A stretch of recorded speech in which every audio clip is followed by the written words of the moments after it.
Welcome again to Daily News Analysis session. I'm Dinesh Kumar and today is 3rd May 2024. So I will take today's session. So now we come to the first important news. This is Prajwal booked for rape, look out circular issued. So basically,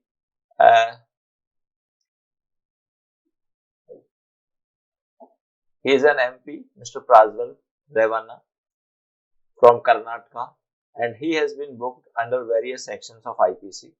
So he has been booked for the offense of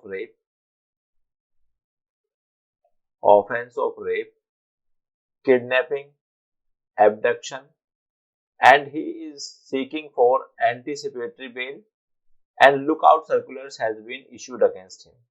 So the terms used in this news are very important from your examination point of view, although this news may not be so important. So I'm considering this news because of the various terms used in this news. Now, so in this news, a person who is MP, namely Prajwal Revana, he has been charged on the offense of rape, kidnapping and abduction, and a lookout circular has been issued against him. So first of all, we will understand what is lookout circular. So lookout circular is an order from the government and it is issued when there is a reasonable apprehension that any person may leave the country. So means अगर किसी person ने कोई offence किया है India में और ऐसा लगता है कि वो पर्सन ऑफेंस करने के बाद विदेश भाग जाएगा, तो ऐसे पर्सन को विदेश जाने से रोकने के लिए लुक आउट सर्कुलर इशू किया जाता है।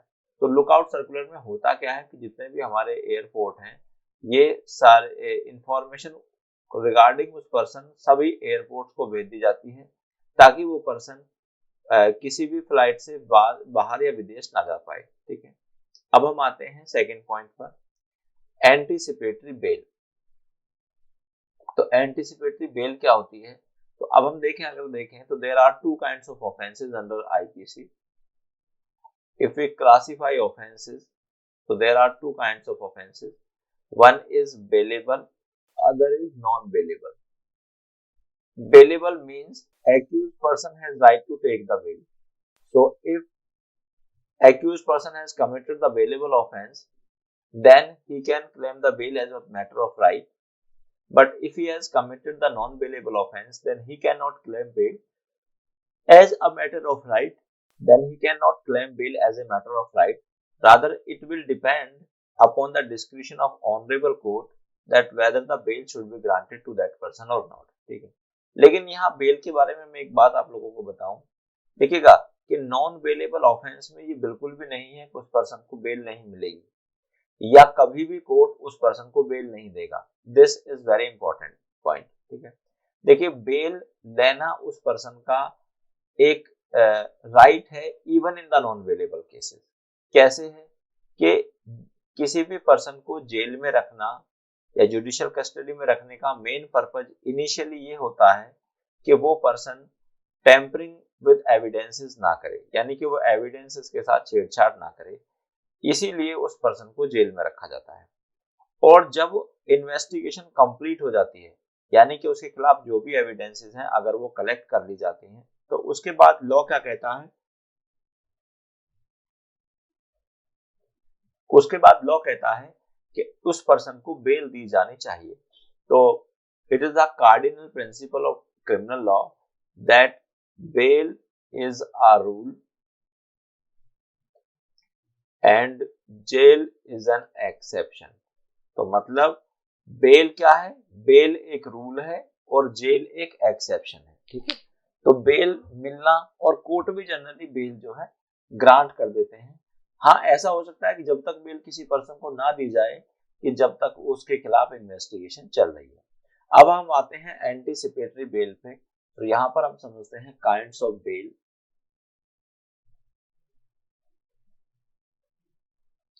देखिएगा, there are four kinds of bail. One is regular bell.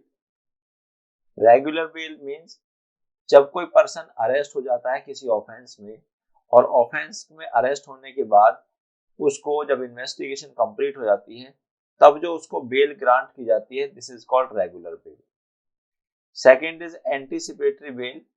तो एंटीसिपेटरी बेल जो दी जाती है वो कोर्ट ऑफ सेशन या हाई कोर्ट ही दे सकता है। Anticipatory bail is granted by court of session और हाई कोर्ट। रेगुलर बेल कोई भी कोर्ट दे सकता है, एंटीसिपेटरी बेल केवल हाई कोर्ट और कोर्ट ऑफ सेशन ही दे सकते हैं। लेकिन जो एंटीसिपेटरी बेल है ये कब दी जाती है?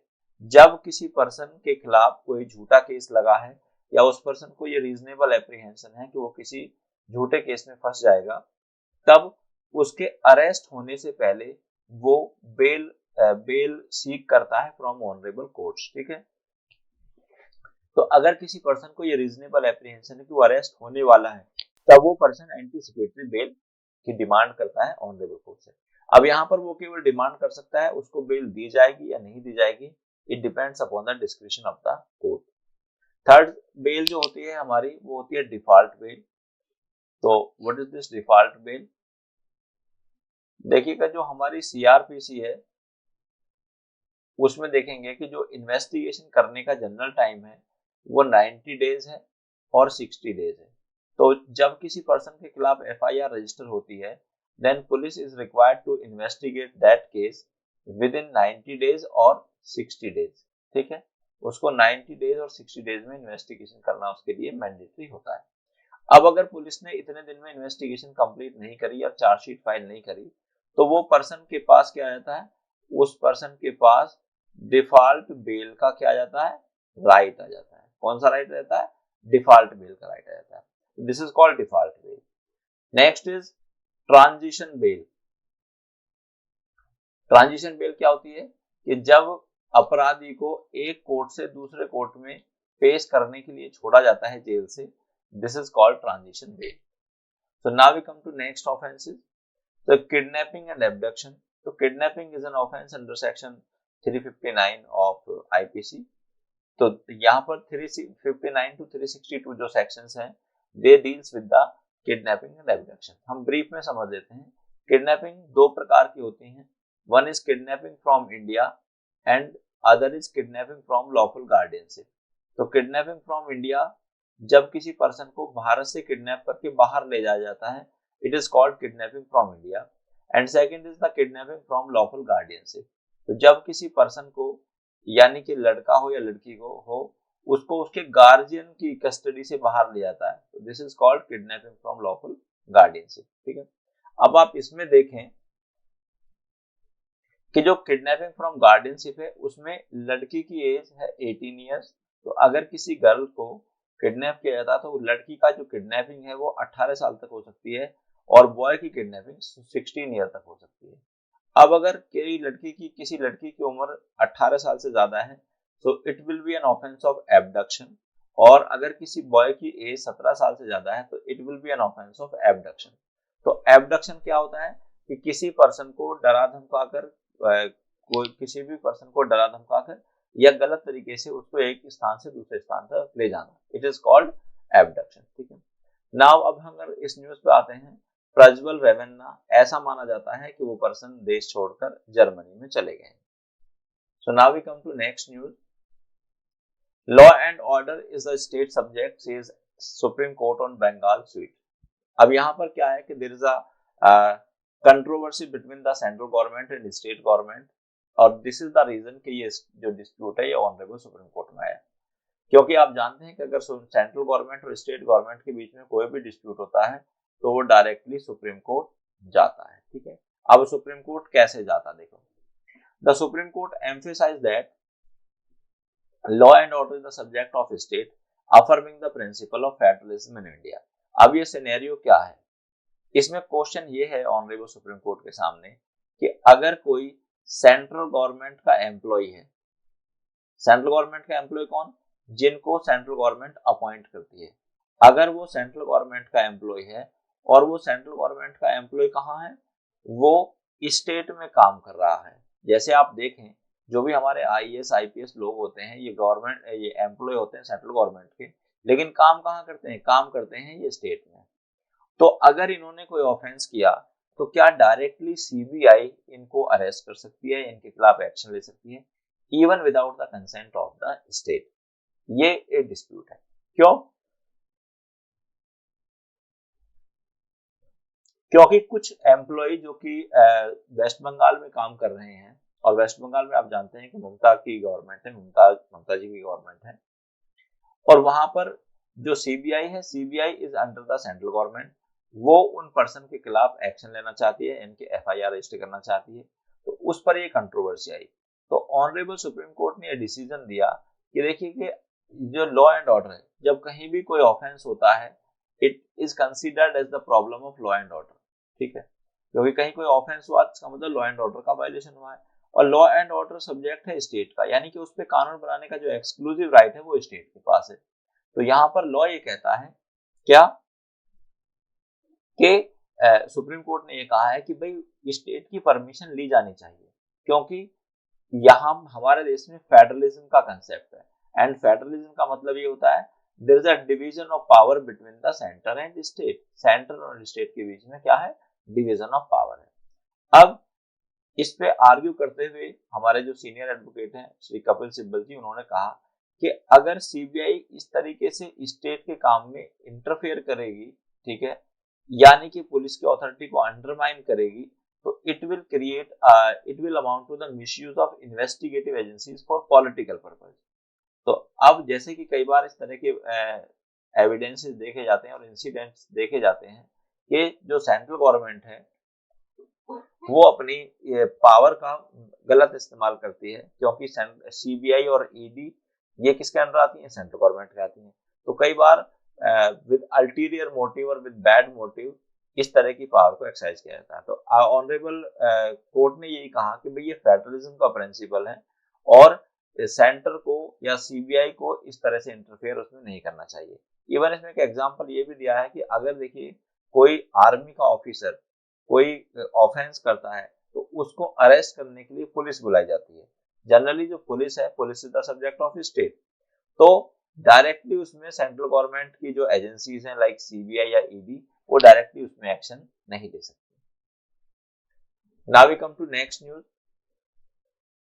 Sisodia moves high court seeking bail in ED CBI cases, court to hear plea today. तो देखिए जो मिस्टर मनीष सिसोदिया हैं, इन्होंने फिर से बेल की डिमांड की है फ्रॉम दिल्ली हाई कोर्ट, क्योंकि इनकी जो बेल है वो लोअर कोर्ट ने कई बार रिजेक्ट कर दी है। अब उन्होंने इसको फिर से फाइल किया है किसके अंदर?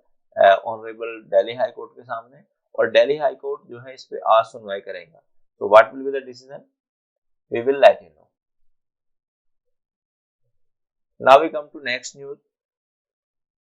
Value of our vote is zero and we neither matter nor exist, says Nandurbar adivasi candidate.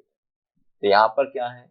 ये एक नंदुबार जो है आदिवासी कैंडिडेट है मेंबर ऑफ पार्लियामेंट के लिए, लोकसभा के लिए। जैसा कि आप जानते हैं कि हमारे देश में 18वीं लोकसभा के लिए इलेक्शन हो रहे हैं, उसके लिए वोट डाली जा रही है।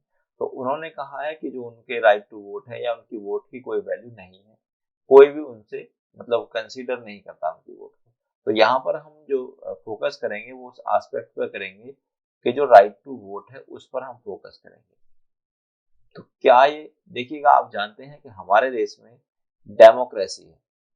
डेमोक्रेसी का मतलब है government of the people, by the people and for the people. Government of the people, by the people and for the people. ठीक है।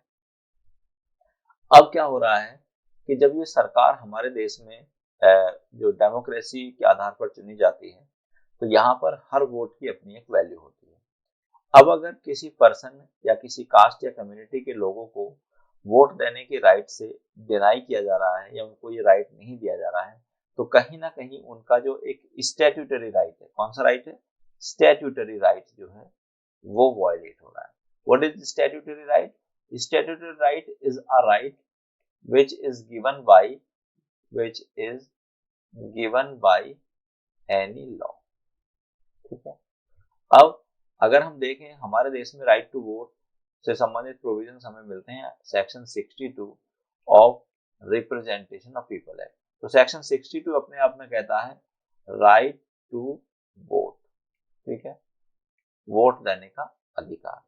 अब ये जो सेक्शन 62 है, 62 राइट टू वोट की बात करता है। अब ये जो राइट टू वोट है ये हमारा एक स्टैट्यूट राइट है। अब इससे संबंधित एक आर्टिकल है हमारे कॉन्स्टिट्यूशन में, दिस इज 326 और ये बात करता है एडल्ट सफरेज की। तो आप लोगों को यहाँ पर कंफ्यूज नहीं होना। तो एडल्ट सफरेज का मतलब ये होता है कि कोई भी पर्सन जो सिटीजन ऑफ इंडिया है और अगर उसकी एज 26 साल हो गई है, ओ सॉरी 18 ईयर्स हो गई है, कोई भी पर्सन जो सिटीजन ऑफ इंडिया है और अगर उसकी एज 18 साल हो गई है तो उसके पास राइट टू वोट का अधिकार है। पहले ये जो 18 साल की एज थी ये 21 थी, लेकिन इसको 61st कॉन्स्टिट्यूशनल अमेंडमेंट के द्वारा कम कर दिया। यहाँ से बहुत सारे क्वेश्चन एग्जाम में पूछता है, तो यहाँ पर मैं 4 पॉइंट आपको हाईलाइट कर रहा हूँ। पहला पॉइंट हमारा ये है कि जो राइट टू वोट है वो हमारा एक स्टैट्यूटरी राइट है और ये हमारा कॉन्स्टिट्यूशनल या फंडामेंट राइट नहीं है। सेकंड पॉइंट ये है कि जो राइट टू वोट है वो section 62 representation of people act में दिया गया है। थर्ड पॉइंट ये है कि जो एडल्ट सफरेज से संबंधित आर्टिकल 326 है वो किसी भी प्रकार का राइट हम पर कन्फर नहीं करता।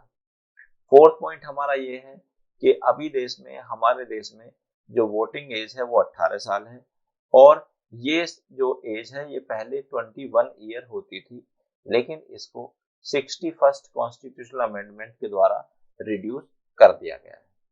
तो सब ये these are some important information. Now we come to next news. Illegal mining in Aravalli Range must stop, supreme court. तो ऑनरेबल सुप्रीम कोर्ट ने एक डिसीजन दिया है क्या कि जो अरावली रेंजेस हैं इसमें इलीगल माइनिंग को रोका जाना चाहिए। और यहाँ पर जो गवर्नमेंट है उस गवर्नमेंट के डिसीजन को भी क्रिटिसाइज किया गया है। क्या कि जो राजस्थान की गवर्नमेंट है उसने ये कहा है कि जो माउंटेन है और जिन माउंटेन्स की हाइट 100 मीटर से अबोव है उन्हीं को केवल अरावली रेंज के पर्वत माना गया है और अगर किसी माउंटेन की रेंज 100 मीटर से कम है तो उनको अरावली रेंज का पार्ट नहीं माना गया है, यानी कि वहां पर माइनिंग की जा सकती है। ठीक है, नाउ अब जो जस्टिस ओका हैं उन्होंने इस कंसर्न को हाईलाइट किया है और उन्होंने ये कहा है कि ये जो क्राइटेरिया रखा है ये क्राइटेरिया सही नहीं है। उन्होंने कहा कि जो अरावली की इंपॉर्टेंस है वो बहुत ज्यादा है हमारे लिए। क्यों? क्योंकि ये एक तरह से नेचुरल बैरियर का काम करता है against the dry winds from Afghanistan and Pakistan, यानी कि जो अफगानिस्तान और पाकिस्तान से ड्राई विंड्स आती हैं उनको रोकने के लिए क्या करता है, ये एक नेचुरल बैरियर का काम करता है। तो इसलिए यहाँ पर जो क्राइटेरिया है वो 100 मीटर ना करके थोड़ा सा लोअर डाउन किया जाना चाहिए, जिससे कि ज्यादा से ज्यादा पर्वत जो है इसमें या ज्यादा से ज्यादा माउंटेन्स जो है इसमें कवर हो जाए। अब इसी से संबंधित कुछ अलाइड इंफॉर्मेशन अगर हम देखें तो देखिएगा, जो माइनिंग हम करते हैं तो वो पब्लिक रिसोर्सेज होते हैं। ठीक है, तो ऑनरेबल सुप्रीम कोर्ट ने एक डिसीजन का नाम था, केस का नाम था कमलनाथ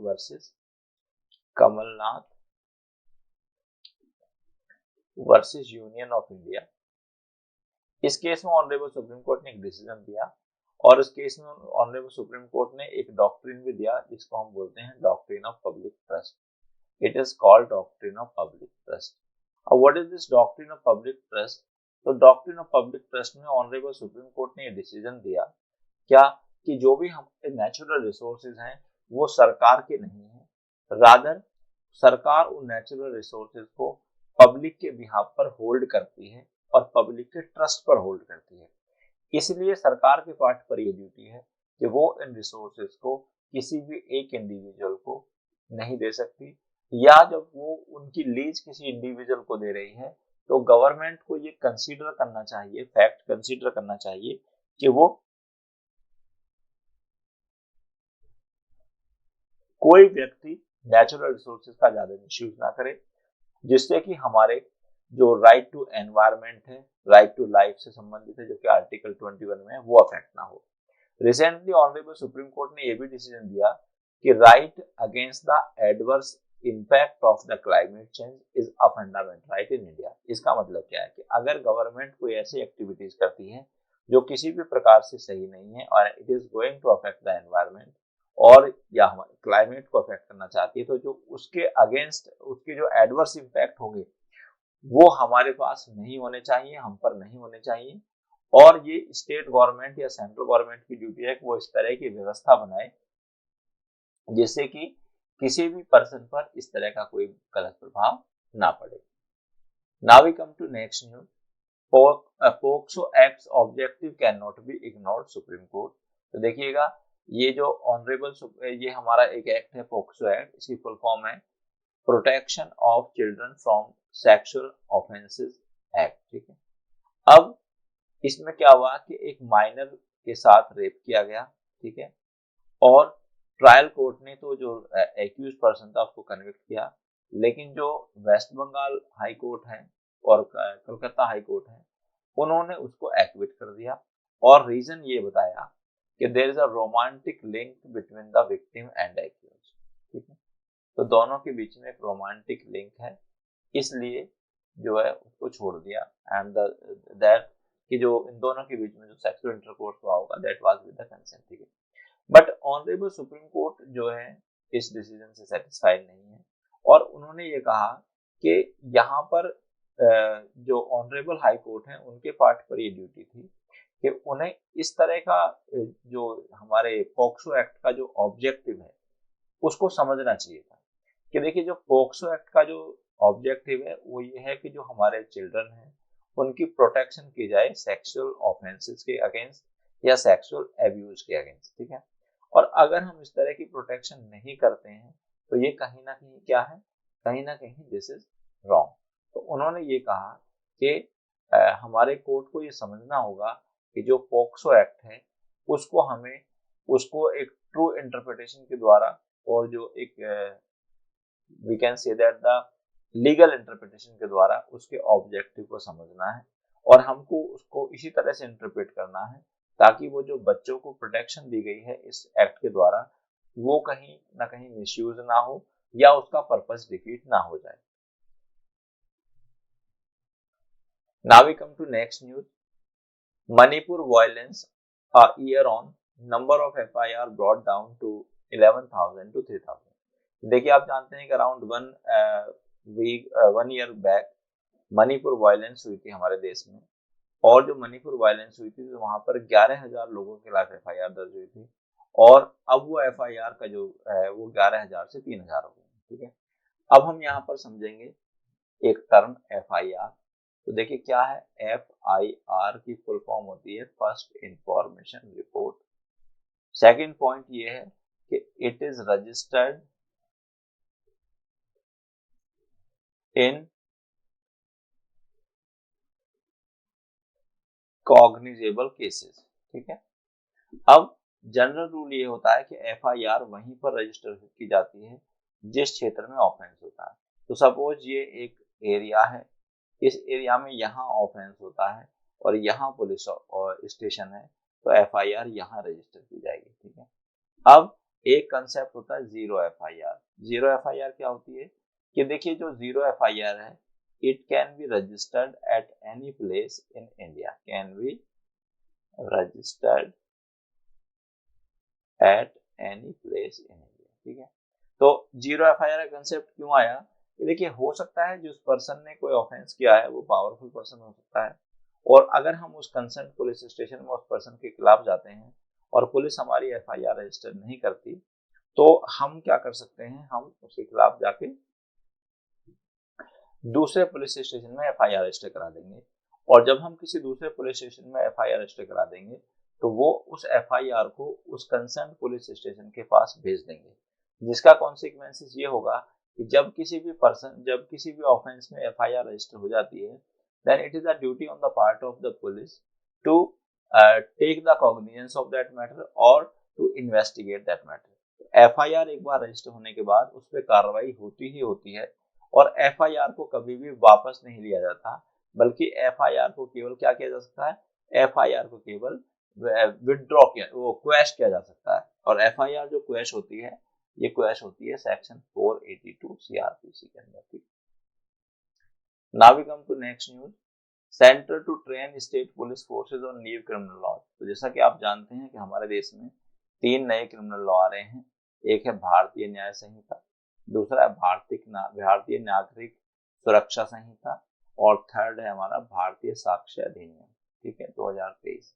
अब ये जो तीनों एक्ट हैं हमारे किसको रिप्रेजेंट करेंगे? ये करेंगे आईपीसी, सीआरपीसी और एविडेंस को रिप्लेस करेंगे। ठीक है, अब जैसा कि आप जानते हैं कि गवर्नमेंट ने नोटिफाई कर दिया है कि they are going to be effected और इम्प्लीमेंटेड फ्रॉम 1 जुलाई 2024। ये 1 जुलाई 2024 से ये हमारे देश में सारे ये लागू होने जा रहे हैं। ठीक है, तो अब इसके लिए जो सेंट्रल गवर्नमेंट है हमारी, वो स्टेट के पुलिस ऑफिसर्स को ट्रेन कर रही है। क्यों? क्योंकि अगर उनको इसकी जानकारी नहीं होगी तो वो प्रॉपरली या प्रॉपर सेक्शंस में एफआईआर रजिस्टर नहीं कर पाएंगे, और ये कहीं ना कहीं एक्यूज के राइट का वायलेशन होगा। So dear students, I discussed various news in today's newspaper. Thank you very much, and I will come again with the next analysis. So take care and thank you. Goodbye.